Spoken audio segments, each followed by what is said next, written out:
Biotechnology. Biotechnology to word से मिलकर बना है, बायो एंड टेक्नोलॉजी। बायोटेक्नोलॉजी समझने से पहले हम लोग ये देखेंगे कि टेक्नोलॉजी क्या है। यहाँ पर आप लोगों के सामने सिंपल सी डेफिनेशन दी गई है बायोटेक्नोलॉजी की।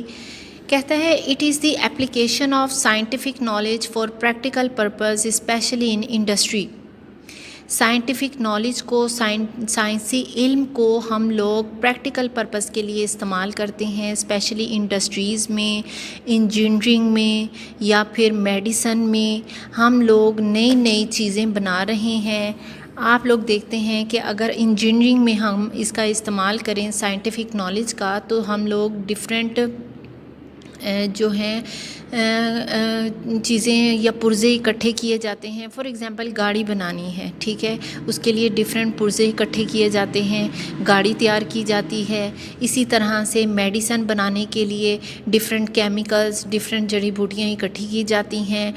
और फिर बहुत सारी साइंटिफिक स्टडी के बाद, साइंटिफिक रिसर्च के बाद, बहुत सारे आलात इस्तेमाल करने के बाद नई मेडिसिन्स बनाई जाती हैं। इसी तरह से हम लोग देखते हैं कि टेक्नोलॉजी ने इतनी तरक्की कर ली है कि डिफरेंट रोड्स बनाई जा रही हैं, हैवी मशीनरी इस्तेमाल की जा रही है, ठीक है। तो अब हम लोग टेक्नोलॉजी के बाद ये देखेंगे कि बायोटेक्नोलॉजी क्या है। What do you mean by biotechnology? इसकी अगर सिंपल सी डेफिनेशन देखी जाए तो the exploitation of biological processes for industrial and other purposes, specially the genetic manipulation of micro organisms for the production of antibiotics, hormones, ETC। कि हम लोग biological purposes के लिए, ठीक है, इंडस्ट्रीज़ में या फिर दूसरे पर्पसेस के लिए बहुत सारे माइक्रो ऑर्गेनिज़म्स को इस्तेमाल करते हैं, लिविंग थिंग्स को इस्तेमाल करते हैं।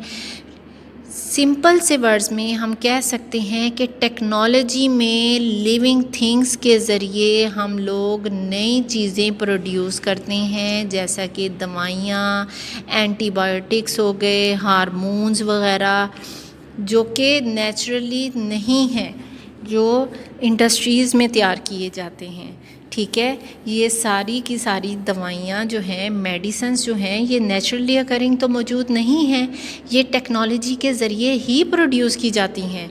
आपको पता है जो दवाइयाँ आप लोग घरों में यूज़ करते हैं, एंटीबायोटिक्स जो यूज़ करते हैं, उनमें बैक्टीरिया यूज़ किया जाता है। बैक्टीरिया क्या है? माइक्रो ऑर्गेनिज़म है। इसी तरह से टेक्नोलॉजी ने इतनी तरक्की कर ली है कि हम लोग रोटी की बजाय जो ब्रेड यूज़ करते हैं, अक्सर सदियों से उस ब्रेड के अंदर एक माइक्रो ऑर्गेनिज़म ऐड किया जाता है। उस माइक्रो ऑर्गेनिज़म का नाम है यीस्ट, ठीक है। यीस्ट क्या करता है? इस ब्रेड को फ्लफ़ी बना देता है, थोड़ा सा उसे फुला देता है।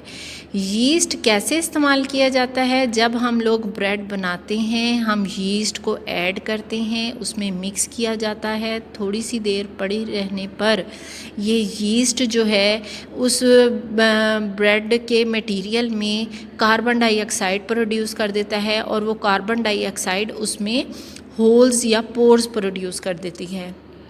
इस तरह से वो बन जो है, वो ब्रेड जो है जो हमने बनाना है, वो फ्लफ़ी हो जाता है, ठीक है, फूल जाता है, और हम उस ब्रेड को आसानी से इस्तेमाल कर सकते हैं। ये हो गई बायोटेक्नोलॉजी की टेक्निक जो हम लोग बेकरी आइटम्स में इस्तेमाल करते हैं। यीस्ट एक माइक्रो ऑर्गेनिज़म है जिसको हम बेकरी आइटम्स या बेकरी प्रोडक्ट्स बनाने के लिए इस्तेमाल करते हैं। तो बायोटेक्नोलॉजी ऐसी टेक्निक है जो इंसानों को फ़ायदा देती है, इंसानों के बेनिफिट के लिए बनाई जाती है। हम इसमें बहुत सारी टेक्निक्स इस्तेमाल करते हैं, जैसे कि फर्मेंटेशन है, टिश्यू कल्चर है, जेनेटिक इंजीनियरिंग है। बहुत सारे ये ऐसी टेक्निक्स हैं जो कि बायोटेक्नोलॉजी में इस्तेमाल की जाती हैं for the benefit of human beings, इंसानों को फ़ायदा देने के लिए। आइए अब हम लोग देखते हैं कि हमारे यूनिट 3 बायोटेक्नोलॉजी में मज़ीद क्या क्या डिस्कस किया गया है।